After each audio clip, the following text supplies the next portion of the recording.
streaming on the web since 1996. This is Cinematic Sound.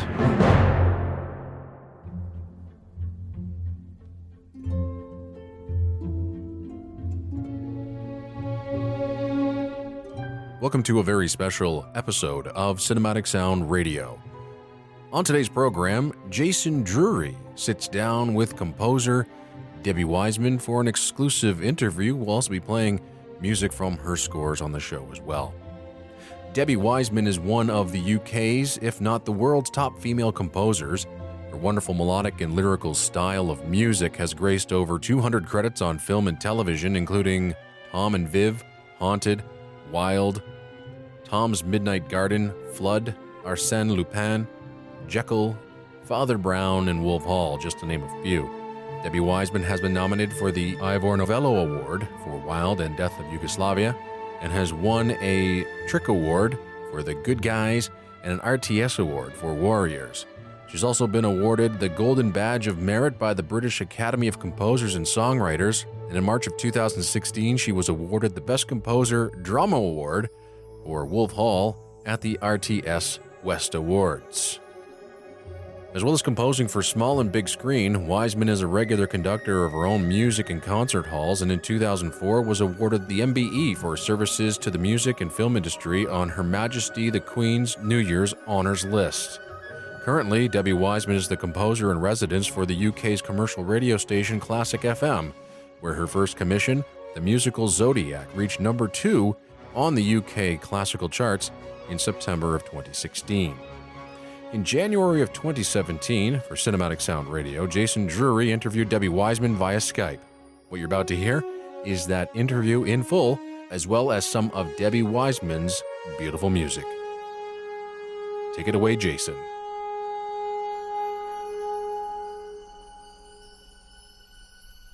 Debbie Wiseman, how did your interest in music start? It started from a really early age, just learning the piano at school and loving being around music, wanting to play from a very early age, wanting to make up my own little tunes at the piano and try stuff out. I was always much more interested in writing my own material rather than just playing repertoire. Although I did learn all the standard repertoire at school, I was always much more interested in coming up with my own tunes. And so that sort of developed when I left school and went to music college and studied professionally for 3 years, and that was my proper formal training. Yes, you studied at Trinity College of Music's junior department and then studied piano and composition at the Guildhall School of Music and Drama, studying piano under James Gibb, and composition with Buxton Orr, who was a very interesting gentleman. He was brilliant. Not only a brilliant teacher, but also he had this interest in all kinds of music. He wasn't just interested in writing for the concert hall. He himself had written for film. He'd written many film scores, lots of horror film scores actually, and he'd written a lot of brass music, particularly good at writing for brass. And so he was very inspirational. In some music colleges, film music was thought of as a kind of poor relation. You know, you should be writing very avant-garde music for the concert hall. But it wasn't like that at Guildhall. And with Buxton, I would take him in sometimes a song that I'd written, and then I'd take him in a string quartet and take him in a piano piece, something I'd written for a short film that I was working on. All different styles and genres. He was really interested in jazz. And so that was very important for me, because when you are a film composer, you need to be very open to many different styles. It's no good just having an interest in one particular genre, because often you're asked to write in many different styles. Right, from that point, you then made the decision to go into film music. What prompted that decision? I think I just felt that the kind of music that I wrote would be more suited to film than anything else. I liked writing melody. The idea of coming up with a tune for a character, for a picture appealed to me. And of course, when you're writing for a film, you have instant inspiration in front of you. It's not just a blank piece of manuscript paper. You've got characters and a story and locations and the drama, the setting. All these things are very inspiring. And so for me to have that in front of me while I'm sitting at the piano really appealed to me. I like the idea of writing music to picture and bringing pictures to life with music. And so I suppose when I left college, I thought, well, how on earth am I going to do this? Because I had no contacts in the industry. And I just sent out lots of show reels at the time of all the music that I'd composed while I was at college, and just sent them out to hundreds of different producers and directors that I could think of. And after quite a couple of years of doing that, I finally got a response from a producer director who's making a film for Channel 4, and he wanted a choral piece for his film. And just by luck, I had recorded a piece for soprano, alto, tenor and bass at college as one of my tasks for my composition course. And he liked that piece, and he called me in and said, look, this might be the kind of thing that we're looking for our film. What do you think? And we just got on, and he gave me a chance. And so that first opportunity was very important. And that company that he worked for then went on to be very successful, and I ended up writing 3 or 4 scores for that particular company, and that sort of got the ball rolling, really. Yes, and you started with some great work early on. I remember your work for the sitcom The Upper Hand, which ran from 1990 to 93. Well, The Upper Hand was the first long-running series, I suppose, that I'd done, and at that time, end credits were allowed to be a little bit longer. You know, they weren't just 30 seconds that you get now. And I think for that, when it started, the end credits were about a minute and a half. So you had quite a long time to develop a theme. And that was really nice. So that theme was quite expansive in its first hearing. And now, of course, on television, you very rarely get more than 30 seconds.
Yes, your first film effort was Tom and Viv in 1994.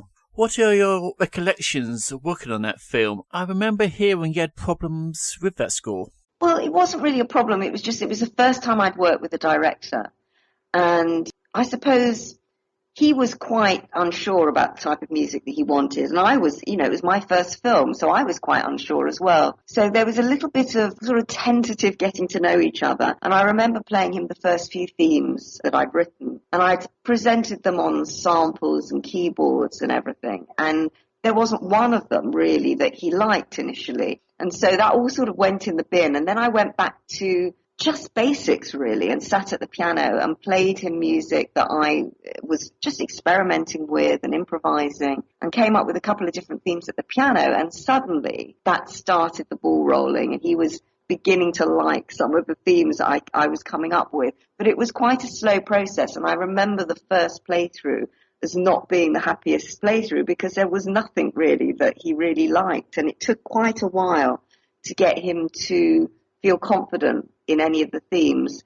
But then, once we got going and I started to play stuff for him at the piano, then it all went pretty smoothly, and the recording session was lovely and the musicians played great, and it ended up being a really lovely film and a fantastic springboard really for me to other things.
music from Tom and Viv, the 1994 film directed by Brian Gilbert and starring Willem Dafoe and Miranda Richardson, with music composed and conducted by my guest today, Debbie Wiseman.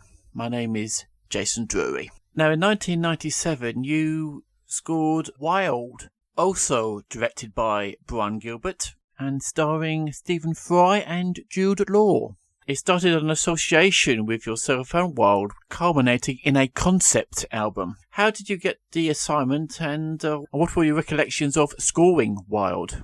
Well, that was quite a tricky assignment. There were all sorts of issues and problems with that film in post-production, and I was brought in 3.5 weeks before the score was required in the dubbing mixing stage. So there was very little time. Everything had been edited and there'd been some temp track on it and all this sort of thing. So it was quite an intense 3.5 weeks. And again, you know, working with Brian, I had to come up with ideas very quickly. But that time, I suppose, because it was our second collaboration, it was slightly different. He understood the way I worked, and we'd had that experience of Tom and Viv, so it was slightly more confident.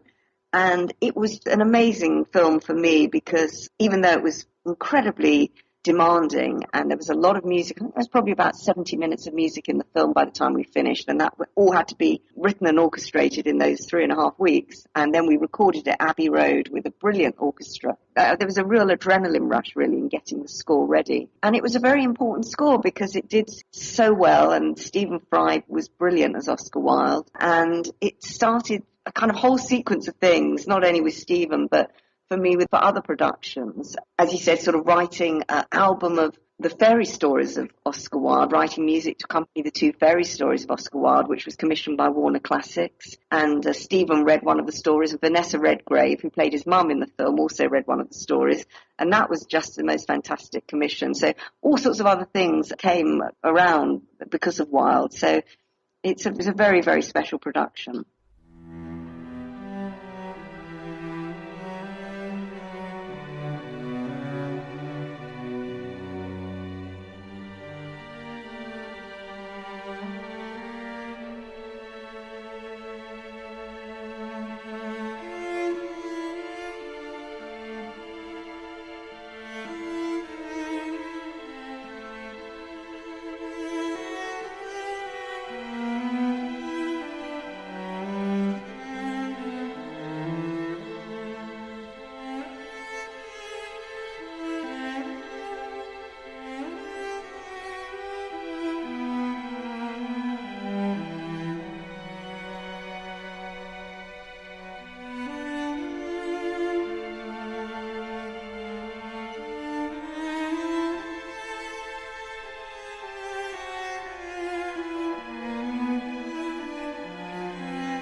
And then 2 years later, in 1999, you scored another beautifully lyrical score, Tom's Midnight Garden.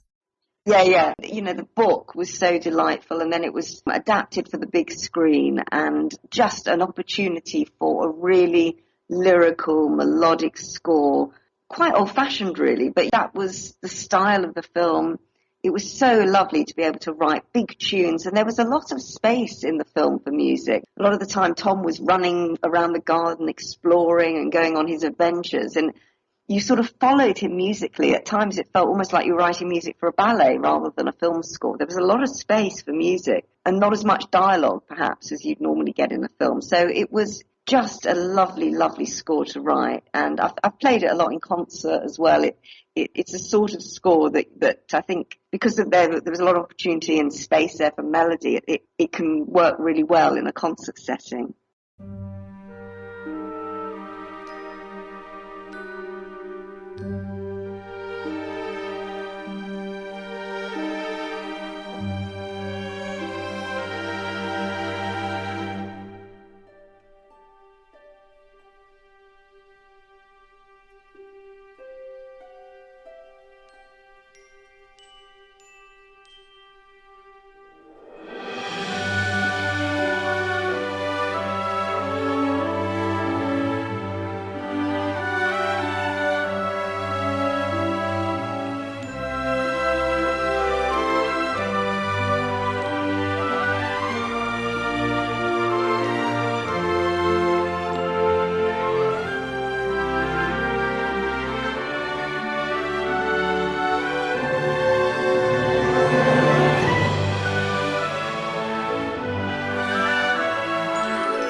Wonderful music there from the 1999 film Tom's Midnight Garden. Music composed by my guest today, Debbie Wiseman. Debbie, you also have some wonderful TV credits over the years, including in 2007 the BBC series JEKYLL, starring James Nesbitt in the title role. What are your memories of composing that score? Yes, James Nesbitt was really, really good in the two roles, Jekyll and Hyde. And I think for that, the challenge really was trying to find something that sounded modern and could sort of turn on a sixpence from being very dark to something that was slightly more alluring, I guess. And I had to mix using sampled and electronic sounds with strings and quite a lot of percussion in there. And I actually also used solo soprano voice, which was Hayley Westenra, and she sung a lot of the solos in JEKYLL. And that was nice. It was kind of an extra colour, adding quite a haunting quality. And she has a beautiful voice, very pure. And so I wrote for it almost like another instrument, like it was a violin or a flute or something. And so it was a mixture of those sort of percussive electronics and a little bit of normal kind of orchestral stuff mixed in with vocals. It was a real mix of styles and sounds, but really interesting to score. It took quite a lot of time and experimenting to get the feel right for it, but hopefully it worked okay. James's performance was brilliant in it, so that always helps when you're working alongside a great performance.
Debbie, you worked in many film and TV genres over the years, including period dramas up to action-adventure, including films like Arsène Lupin and Lesbian Vampire Killers.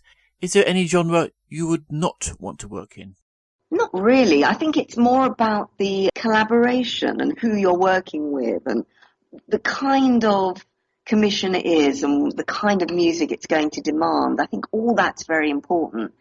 Being excited by something and seeing it and wanting to create a score for it, that's the magic of it for me. Finding a tune, finding a melody for something that feels so right for that particular project that it could never be for anything else. I mean, I think Arsène Lupin you mentioned was a real challenge because it had everything in that film. Action, adventure, comedy, drama, romance, and there was over 2 hours of music, full orchestral score. So that was a real workout, I think, as a composer. That felt like a massive challenge.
Lesbian Vampire Killers, that was such a fun score to write. Again, it had a lot of, you wouldn't guess from the title, but there was a lot of delicate music in there, and there was a lot of comedy. So all those things are really important and inspiring.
music from the 2009 comedy Lesbian Vampire Killers, and preceding that, music from the 2005 action-adventure score ARSENE LUPIN, both performed by the Royal Philharmonic Orchestra and Crouch End Festival Chorus, composed and conducted by my guest today, Debbie Wiseman. And I'm sure Lesbian Vampire Killers is high on the Royal Philharmonic Orchestra's credit list. Oh, good.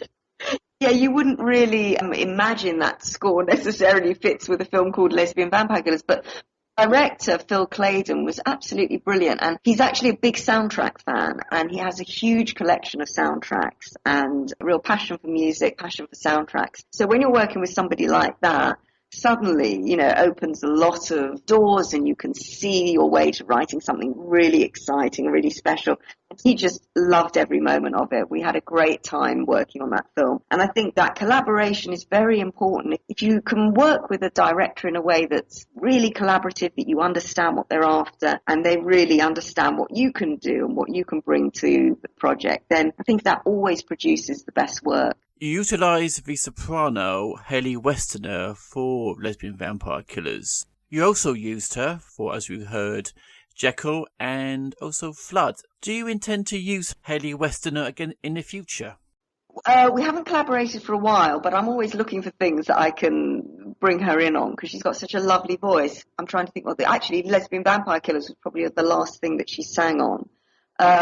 Flood, yes, that's right. She did Flood, yes, of course. Thank you for reminding me about that one. I think she sung beautifully on that. But there's not always an opportunity to use a solo voice in a score. I've just finished a film called Edie, which stars Sheila Hancock.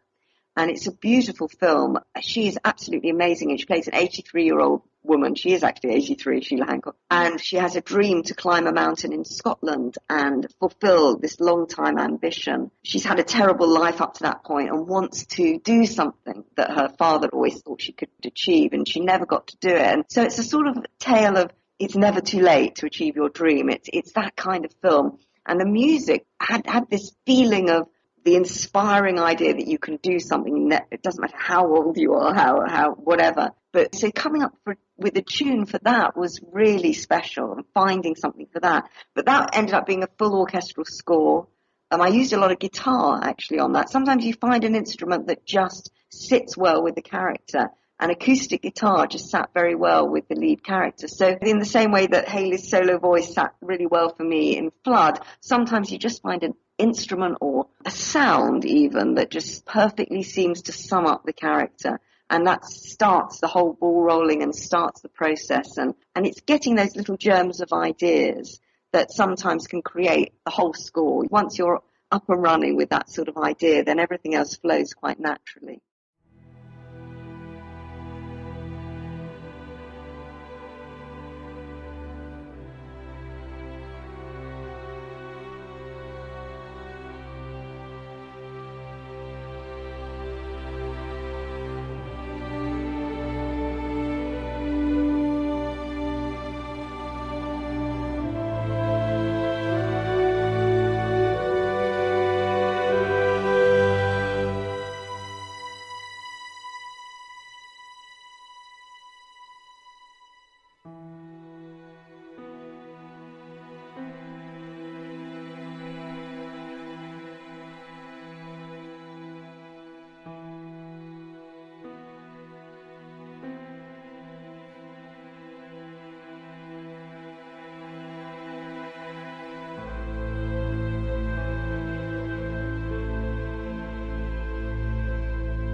Music from the 2007 film Flood, composed by Debbie Wiseman, performed by the Royal Philharmonic Orchestra and featuring the vocal tones of Hayley Westerner. In 2015, you were involved in two prestigious BBC productions, Dickensian and Wolf Hall, the multi-award-winning series based on the novel by Hilary Mantel and starring Mark Rylance, Damian Lewis and Claire Foy. How did you go about creating the themes for that series? Well, Wolf Hall was a collaboration with Peter Kosminski, the director. That was our 6th collaboration. I'm actually working with him again now. We are 7th collaboration. It was a long time collaboration with Peter, and so we really understand each other. And with Wolf Hall, it was quite a different kind of process, really, because he wanted me to write Cromwell's theme and Anne Boleyn's theme quite early on from the script. And I read the script,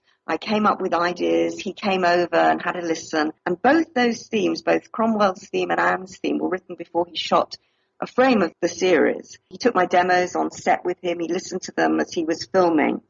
And I thought by the time he comes back and shoots and we're sitting in the edit suite looking at it together, that maybe half of it would actually work. Maybe none of it would work, because sometimes when you see it on screen, things change. But actually, Cromwell's theme was almost exactly what I wrote before he shot any of the film, and that's what you hear at the start of episode 1. And that was pretty much intact. I mean, obviously there was a lot of shaping of the music and revising of the themes, but really the main 2 characters' themes were written very early on and then just expanded on and adapted for each episode. And it was just a lovely process. And of course it was so successful. And now we're doing Wolf Hall concerts. I've got one coming up this week on Sunday in Malvern Theatres. And Anton Lesser, who played Thomas More in Wolf Hall, reads excerpts from the novel, and then we play excerpts from the music to sort of illustrate the moments of the books and the novels that he's reading. And it's just absolutely lovely thing to do. And we project images above the ensemble from the series so people can kind of hopefully recapture a little bit of the Tudor world and just, immerse themselves in Wolf Hall again. And it's just a lovely thing to do. It's lovely to be able to play it live.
music from Wolf Hall, performed by the Lochran Ensemble of London, and composed by my guest today, Debbie Wiseman. My name is Jason Drury. The most recent piece of music I heard from you, Debbie, was from Father Brown. It's shown in the UK at the daytime, starring Mark Williams. How long did it take to write the music for an episode of Father Brown, and how long did it take to arrange and orchestrate it?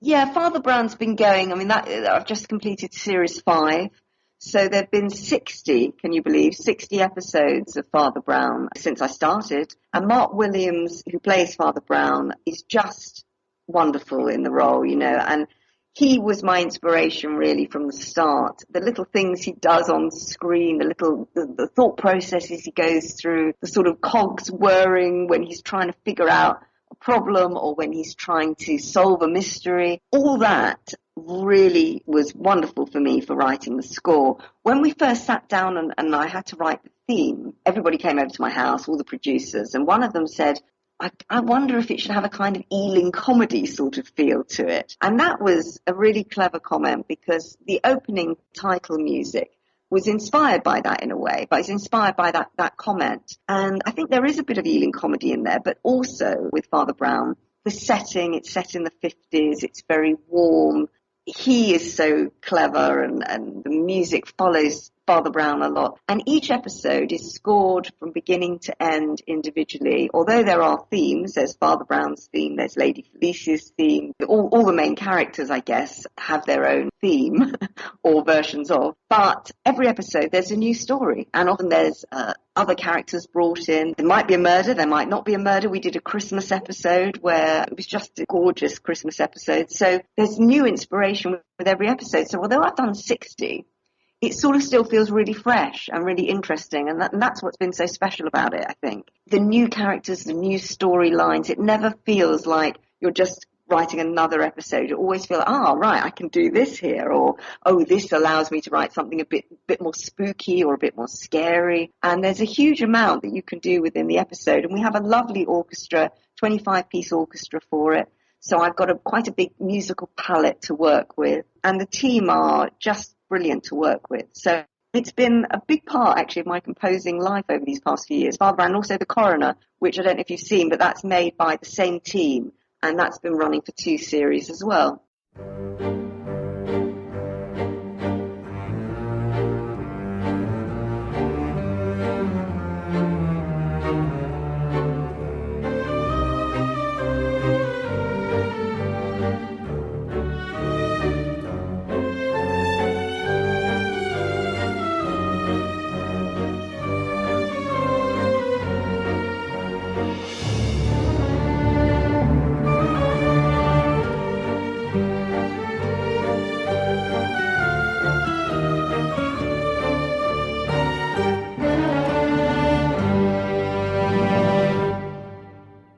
Music from Father Brown there. In 2004, you were awarded the MBE in the Queen's New Year's Honours lists for services to music and film. How did you find out about the award? Well, that was quite a wonderful thing. I got a letter in the post and saying, would you accept? And it was just one of those amazing things. You open this letter and there it is. And the hardest thing is keeping it a secret from everybody, because you're not allowed to tell anyone until it's actually officially announced. So there was about 3 weeks where keep it a secret, and that was the hardest thing. I think I told my husband and my mum, and that was it. Everybody else I couldn't mention it to. But yeah, it was a brilliant day, and actually meeting the Queen and the whole ceremony was just the most beautifully organised ceremony. And it was wonderful, especially for my mum and dad. It was a very special day. And in June 2012, you conducted your movement of new water music on the Georgian Bards as part of the Queen's Diamond Jubilee pageant. And that kind of brought a new meaning to water music, didn't it? Because it was absolutely chucking it down, wasn't it, that day? It was chucking it down on that day. It was. But you know what? Everybody on the barge and everybody lining the riverbanks millions of people were there lining the riverbanks, really didn't seem to mind at all. They were all kind of wrapped up, and they had their umbrellas and their waterproofs on, waving and smiling and just enjoying the day. And it was that wonderful thing where, you know, the great British, we're going to carry on no matter what the weather is, that British thing of we're not going to be put off by a bit of rain. And that all came out on that day, and it was absolutely magical. Playing the music on the barge, conducting it, seeing all those millions of people lining the riverbanks, waving, and the enthusiasm and just the feeling of just sheer enjoyment on that day was absolutely brilliant. And then subsequently, just last year, I wrote the music for the Queen's 90th birthday celebration, which was at Windsor. And again, you know, that day it didn't rain, thank goodness. It was beautiful weather. And again, I think there's something very special about celebrating these royal landmarks. Everybody just loves it. They just want to enjoy it and get behind it, and I love every moment. And again, that was a fantastic, absolutely fantastic experience. What was your inspiration for the music? For the Queen's 90th? Well, in fact, with that, I had quite a good brief, because the music had to follow what was going on in the arena.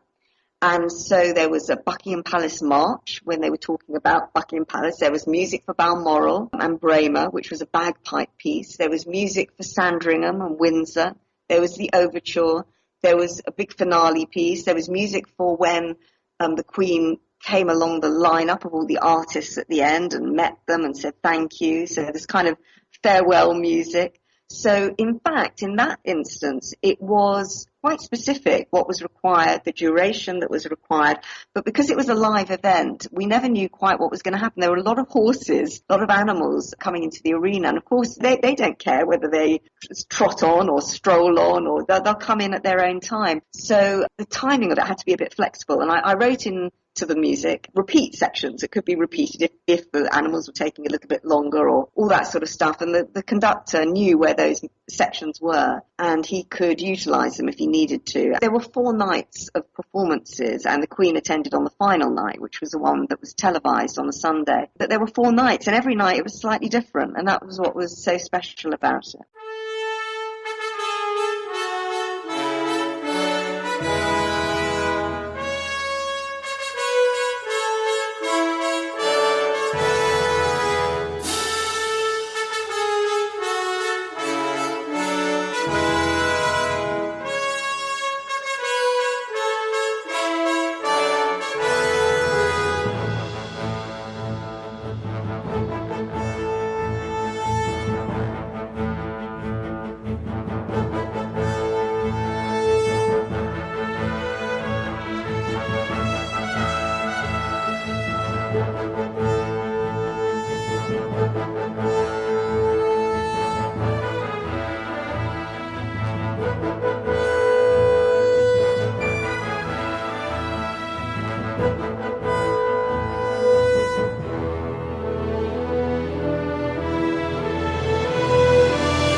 the overture to the Queen's 90th birthday celebration suite, performed by the National Symphony Orchestra and composed and conducted by my guest today, Debbie Wiseman. I'm Jason Drury. Tell us, Debbie, about the musical Zodiac, which was released in September 2016 and reached number 2 in the UK classical charts. Yeah, that was my first commission for Classic FM. I was appointed their composer in residence last year, and the idea was that I would come up with an album for them. And when I first went in to meet them, they said, it would be quite nice if we could maybe have something with 12 tracks, because then we can play a different track every month. Do you want to have a think about that? And so I went away and had to think about what would fit nicely into 12 movements and came up with all sorts of different thoughts, maybe the 12 months of the year or maybe 12 different dances or something like that. And then it was actually my cellist friend, Justin Pearson, who said, have you thought about the 12 signs of the Zodiac? And I was convinced that it must have been done.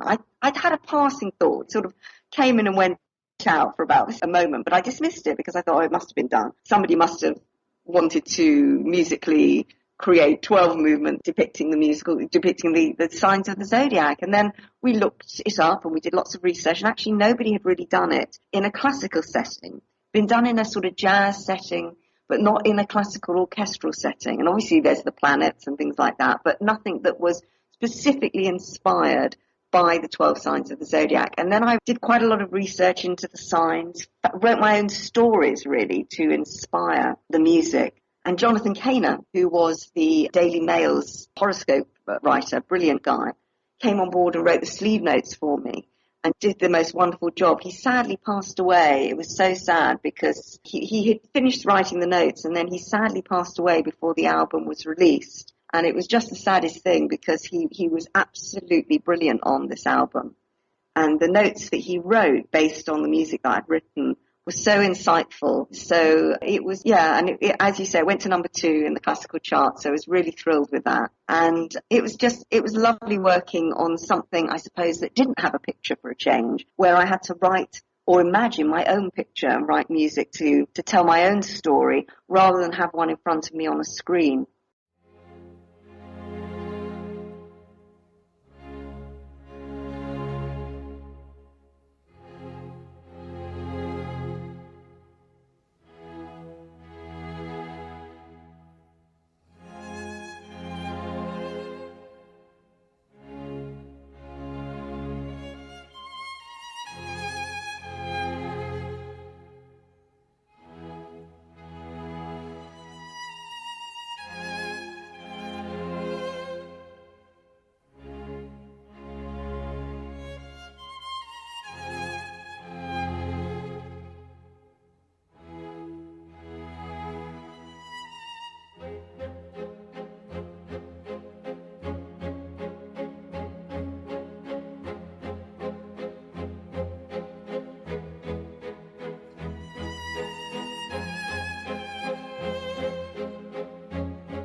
And that was Libra from the musical Zodiac, performed by the National Symphony Orchestra and composed and conducted by my guest today, Debbie Wiseman.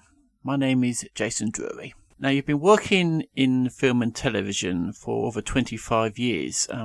Sorry to remind you of that. How have the changes of technology affected your work over the years? Well, yes, I mean, that's a really good question, because when I started, I think I pretty much sat at the piano and played the themes to directors and said, look, this is where the brass is going to be. Can you imagine the percussion here and the strings here? And that was sort of what I did. And then, of course, samples and sequencers and synthesizers came along, and more people were getting used to hearing the music in a rough kind of mock-up, in a preview form before we went in the studio. So I would play everything into my sequencer program, and I didn't have to say anymore, this is the flute, this is the oboe, because there it was, and they could just listen to it and comment on the music. So it did really change things. Part of me thinks it's a shame, because I quite enjoyed the magic of just playing on piano, and then the first time the director and the producers and the whole team hear the orchestrated music is in the studio. And it is a magical thing, because they hear it come to life and they see it come to life with their film. But of course now that magic's slightly gone, because they hear it all over at my place or wherever I'm previewing it for them. And so they don't have that leap, because the leap's already been made, and then they just hear it performed by a real orchestra. So there still is a leap, because it does sound much, much better when it's played live by real instruments. But they've heard it all. To be honest now, I wouldn't do it any other way. I would never just play a score just on piano, because it's nice to get to know when you go in the studio that the music you're going to perform is right and that everybody's happy with it. And that gives you a good sense of confidence, I suppose, when you go into the studio, which sometimes, if it was just on piano, you wouldn't have. Because how people imagine things and what's actually there can sometimes be different things. Producers and directors sometimes give out some unusual commands to composers at times. Do you have any that spring to mind that you can remember? I did an advertising jingle when I was starting out, and it was for an orange drink called Mr. Crush, and they wanted music to depict this orange drink. I haven't done very many commercials really, but I remember this one because it was a classic comment. They all came over to hear the music that I'd written for Mr. Crush, and I played it to them, and there was complete silence after I played it to them. And then one of the creative team just, I suppose, plucked up the courage and said to me, you know what, I don't think it sounds quite orange enough. And I had to sort of think quite hard about how can I make the music sound more orange. And in the end, we chatted about it, and we came to the conclusion that what it was really was that it didn't sound quite sunny, bright, fun enough. But he used the word orange, and that sort of stuck with me, because it's very difficult to describe music. It's very difficult for anyone who isn't a musician to describe exactly what they want. And even if you are a musician, it's very hard to actually talk about music, because music is about feeling and emotion and sound, and it's very hard to put it into words. That's why it's such a wonderful art form, because it goes straight to your heart. There are no words. It's about emotion. So when I talk to directors now, I try to get them to talk not in crotchets and quavers and instruments, but in kind of an emotional language. What do they want the music to bring to the project emotionally? Do they want it to be very romantic, very lyrical, very dark, very scary? And those sort of adjectives help me, because then I can picture how to translate that into music. You have a very unique style, like all composers have. How did you obtain it? I'm not sure, to be honest. I think what happens is that you have your own method of working, and I just write music that I think works for the film, or I think works for, whatever it is that I'm doing. But I still imagine the pictures in my mind, and I write music I feel suits it. People do say, oh yes, I can recognize it when it's your piece. And then I saw your name come up on the credits, and I kind of knew. And that's lovely that people do that. I don't really know what it is. It's this thing of being able to describe music. I don't really know what it is, except that I always try to think melodically. And I suppose where possible, and not every film demands a big melody, some don't, absolutely. And I don't impose it if it shouldn't be there. But where there's a need for it, I like to have a theme. I like to have a melody and a theme. And so maybe that's the key to it, that I think melodically and then try and figure out what the rest of the score is going to do. Which composers have influenced your style of music over the years? I think probably in the film scoring world, John Barry is my favourite film composer. I think the way he wrote such effortlessly beautiful tunes, from the first few bars, really, you knew it was a John Barry tune. There was a real sense of melodic line, which I absolutely love in his music. I also love Ennio Morricone and scores by John Williams and Jerry Goldsmith. But for me, John Barry was my kind of inspiration, certainly when I was listening to film scores. In a classical world, actually in a French composer called Olivier Messiaen, who you may not know his music, but there was a piece called the Tarangulila Symphony, which I actually chose as my desert island discs, the one that I would hold and save in my desert island. And that was because he was very important to me when I was writing music at college, because I had to write in a slightly more avant-garde style at college, because that's kind of what's expected of you when you're at music college. And he sort of crossed the boundaries of very classical avant-garde music and also accessible music that painted pictures. And within his music, I could hear, he often wrote birdsong, or he wrote music that was religious, had a real religious quality. And so he drew pictures, he draws pictures with his music. So I would always find something new and exciting certainly in the Tarangulila Symphony.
Music from Haunted, the 1995 film directed by Lewis Gilbert, starring Aidan Quinn and Kate Beckinsale, with music composed and conducted by my guest today, Debbie Wiseman. And now the big question: of all the scores you have done to date, which is the one you are most proud of? Oh gosh, that is a really hard question.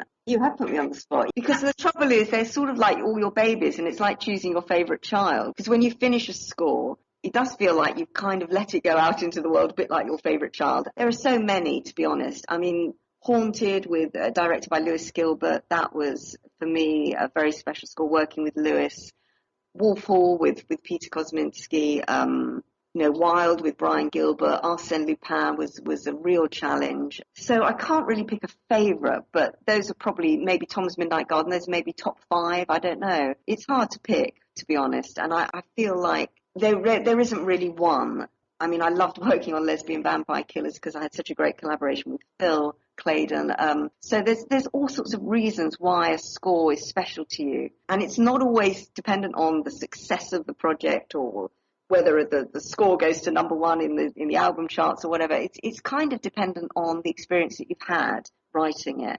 And that's always what lives with me for a long time is, obviously the music and the tunes that you've written, and hopefully you feel proud of them, but also the experience that you've had working with the people and the whole team. As you said earlier, Debbie, you've just finished the score to the film Evie. What's next in the pipeline for you? Well, I've got another project for Peter Kosminski, a Channel 4 drama, which I'm working on now.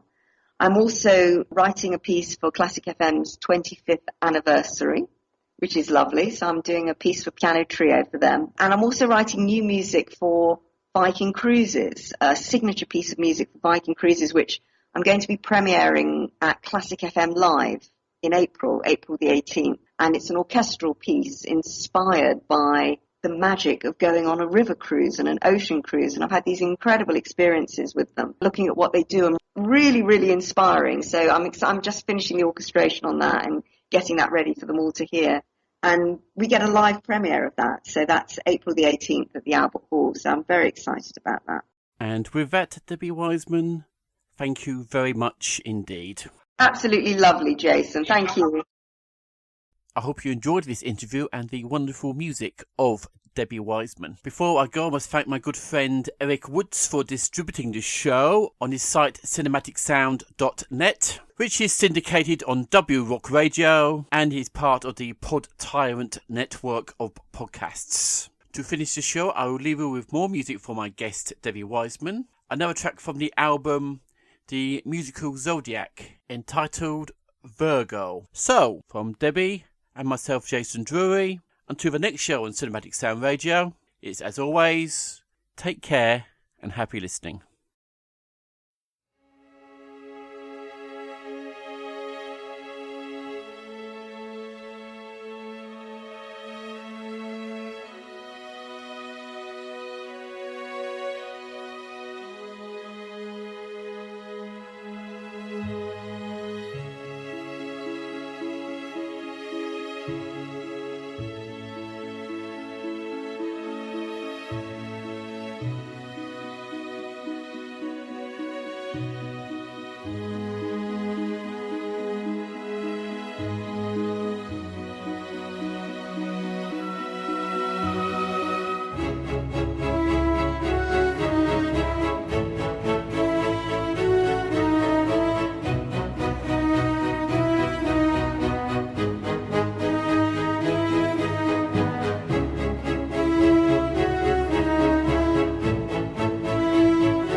And with that, we thank Debbie Wiseman for her time and Jason Drury for conducting and organizing the interview for Cinematic Sound Radio. We thank you both very much indeed. Really hope you enjoyed today's interview and the wonderful music of Debbie Wiseman on the show. And of course, before you leave, please check out Cinematic Sound at cinematicsound.net. You can find a whole slew of archived programs there. If you feel like getting in touch with Cinematic Sound Radio, please do at cinematicsound@yahoo.com. Also, check us out on iTunes. And if you are listening to this program on iTunes, please rate and review the show. It really helps us get noticed. And now, to end off this program, we're going to feature music from a brand new album featuring the music of Debbie Wiseman called Debbie Wiseman Live at the Barbican.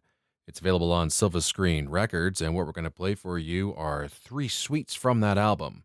We're going to start off with The Truth About Love, A Poet in New York, and then The Whale. All music composed by Debbie Wiseman, again from an album called Debbie Wiseman Live at the Barbican, available on Silver Screen Records.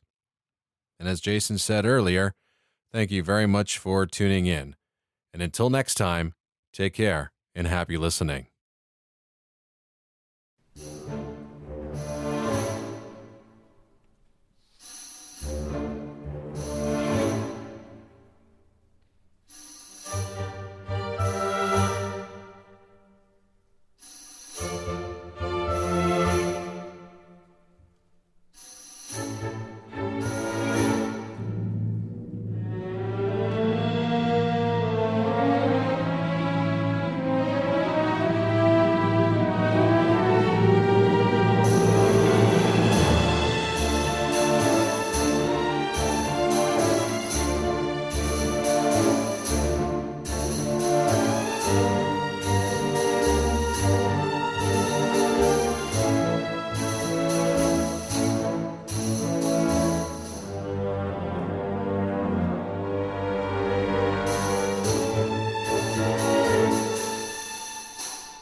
Thank you for listening to Cinematic Sound Radio. If you have any questions, comments, or concerns about the program, please email us at cinematicsound@yahoo.com. Don't forget to check us out at Cinematic Sound at cinematicsound.net on the web, Sound Radio on Twitter, and Cinematic Sound on Facebook. And if you listen to us on iTunes, why don't you take a moment right now to rate the show and write a brief review. All ratings and reviews help us get noticed on iTunes. And don't forget to tell your friends about the program as well. Share this show on your favorite social media network. We really appreciate all the support. And don't forget to check out our affiliates at WRock Radio at wrockradio.com and Pod Tyrant at podtyrant.com.